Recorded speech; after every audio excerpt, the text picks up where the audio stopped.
زہرا کے آنگن میں عید ہے، بی بی زہرا کے آنگن میں عید ہے۔ دوسری وجہ ہے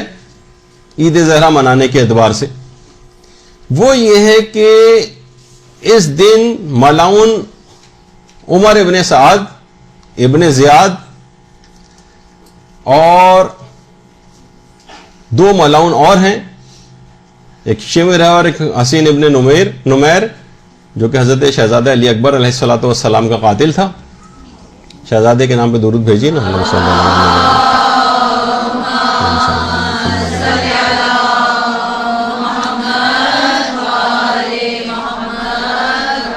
کہ جب ان چاروں کے سر مختار نے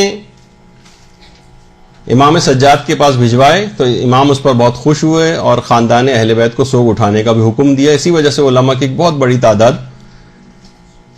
اس دن کو خوشی کے دن کے طور پر منانے کی تاکید کرتی ہے۔ تو دیکھیے، یہ جو شخص تھا عمر ابن سعد،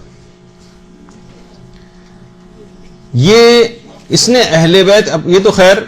مووی کے اعتبار سے جو آپ مختار وغیرہ کے اندر دیکھ رہی ہیں، ورنہ ظاہر ہے کہ اصل تصویر تو کوئی نہیں ہے اس کی، کہ اہل بیت کے اوپر جو ہزاروں مظالم کا باعث یہ شخص تھا، اور اسیروں پر بھی نہ جانے کیا کیا مظالم اس شخص نے کیے، اور اس نے وہی تھا کہ جس نے کہا تھا لوگوں گواہ رہنا کہ خیموں کے اوپر سب سے پہلا تیر میں نے چلایا ہے، اور سب سے زیادہ زہرا کے گھرانے کو اس ملعون کے جہنم واصل ہونے کی خبر میں بے انتہا خوشی محسوس ہوئی تھی، اور اسی مناسبت سے اس کو عید زہرا بھی کہا گیا ہے۔ یہ وہی عمر سعد ہے کہ جوانی میں جب یہ جوان تھا تو امیر المومنین نے اس کو دیکھ کر کہا تھا کہ اے عمر ابن سعد، اس دن تم کیا کرو گے جب تم خود کو جنت اور جہنم کے درمیان گم پاؤ گے اور بالآخر جہنم کو اختیار کر لو گے؟ اور سن 60 ہجری میں ہی امیر المومنین کی جو پیشگوئی تھی یہ پوری ہو گئی۔ ابن زیاد نے شہر رے کی جو حکومت تھی اس کو امام حسین سے جنگ کی ایک شرط قرار دیا تھا، اور امام حسین علیہ السلام نے مکمل پوری کوشش کی تھی کہ کسی طریقے سے یہ شخص راہ راست پر آ جائے، مگر اس پر دنیا غالب تھی، حب دنیا کا شکار تھا۔ بہرحال امام نے اتمام حجت اس کے اوپر کی، اور جب یہ کسی صورت میں قائل نہیں ہوا تو امام نے پھر اس کے متعلق یہ بات کہی کہ تجھے موت بستر پر ہی دبوچ لے گی، اور خدا بھی تجھ کو قیامت کے دن معاف نہیں کرے گا، اور خدا کی قسم عراق کی گندم کا ایک دانہ بھی تو نہ کھا سکے گا، یعنی جس شہر ریک کو تو چاہتا ہے کہ حاصل ہو جائے، تجھے عراق کی گندم کا ایک دانہ بھی کھانا نصیب نہیں ہوگا۔ تو اس نے امام سے ایک استہزاء کیا تھا اور مذاق کیا تھا، ٹھیک ہے اگر گندم نہ ملی تو میں جو کھا لوں گا۔ اور کربلا میں اسی ملعون نے امام حسین کے جسم پر گھوڑے دوڑانے کا حکم دیا، اور اس کے بعد 11 محرم کو اہل حرم کو اسیر کر کے اپنے نجس ساتھیوں کے جسموں کو دفن کرنے کے بعد امام حسین ان کے ساتھیوں کے پاکیزہ جسموں کو اسی طرح سے بے گور و کفن میدان کربلا میں چھوڑ کر کوفے کی طرف روانہ ہو گیا۔ اس کے مظالم کی ایک بڑی تفصیل ہے۔ تو سب سے زیادہ خوشی اس لحاظ سے حضرت زہرا کو ہوئی ہوگی اس کے واصل جہنم ہونے کی، اور مختار کے قیام کے بعد پھر مختار کے غلام کے ہاتھوں یہ اپنے ہی گھر میں واصل جہنم ہو گیا۔ اور یہی وجہ ہے کہ علامہ مجلسی نے زاد المعاد میں بھی لکھا ہے کہ جیسے کہ بہت سے افراد یہ بات کہتے ہیں کہ عمر ابن سعد لعین اسی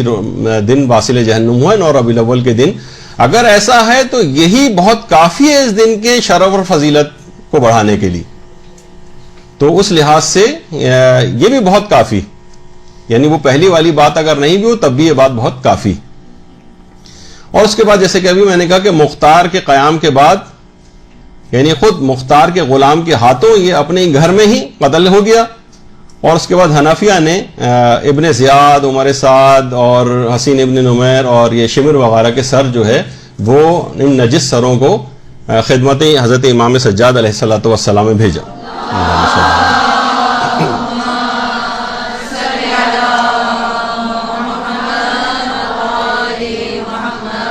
اچھا، جب یہ سر پہنچے تو امام اس وقت مکے میں تھے، تو 9 ربیع الاول کا دن تھا جب امام کی ان سروں کے اوپر نگاہ پڑی تو فوراً شکر کے سجدے کے اندر گر گئے اور کہا کہ اے پالنے والے، تیرا شکریہ ادا کرتا ہوں کہ تو نے ہمارے دشمنوں سے انتقام لیا. اور اس کے بعد سجدے سے سر اٹھایا امام نے اور کہا کہ خدا مختار کو جزائے خیر دے کہ اس نے ہمارے دشمنوں کو قتل کیا. باقاعدہ بہار الانوار وغیرہ میں بھی روایت موجود ہے. اچھا، جس وقت یہ پورا واقعہ چل رہا تھا اس وقت چوتھے امام ناشتہ کر رہے تھے. جس وقت یہ سر امام کے سامنے لائیں تو امام نے اس کا بھی شکر ادا کیا کہ پروردگار کا لاکھ لاکھ شکر ہے کہ اس نے میری وہ دعا قبول کی جو میں نے دربار کوفہ میں کی تھی، کہ جب میرے والد کا سر ابن زیاد کے سامنے تشت میں لا کر رکھا گیا تھا تو وہ ملعون ابن زیاد اس وقت ناشتہ کر رہا تھا. تو میں نے پروردگار سے دعا کی تھی کہ پروردگار مجھے اس وقت تک موت نہ دینا جب تک کہ میں اس ملعون ابن زیاد کا کٹا ہوا سر نہ دیکھ لوں. اور امام کی یہ دعا اس کے بعد قبول ہوئی. اس کے بعد روایت میں کہ امام زین العابدین علیہ السلام وہاں سے اٹھے، اپنے گھر کے اندر تشریف لے گئے اور وہاں پر موجود مخدرات عصمت و طہارت جو خواتین تھیں ان سے فرمایا کہ تم لباس غم کو تبدیل کرو، آنکھوں میں سرما لگاؤ، بالوں میں کنگھی کرو. اور اہل حرم نے امام کے حکم کے مطابق عمل کیا. اور کیونکہ امام حسین کی شہادت کے بعد سے لے کر اب تک اہل حرم نے خود پر ہر قسم کی زینتوں کو حرام قرار دیا ہوا تھا، بالکل زینتوں کو ترک کیا ہوا تھا، ذرا سی بھی زینت نہیں کرتے تھے. اور اس دن کی وجہ سے کہ امام نے باقاعدہ اس دن کو خوشی منانے کا اور لباس غم اتارنے کا حکم دیا، تو اسی وجہ سے علماء نے اس دن کو عید زہرا اور ایک خوشی کا دن جو ہے وہ قرار دیا. درود بھیجیے محمد علیہ.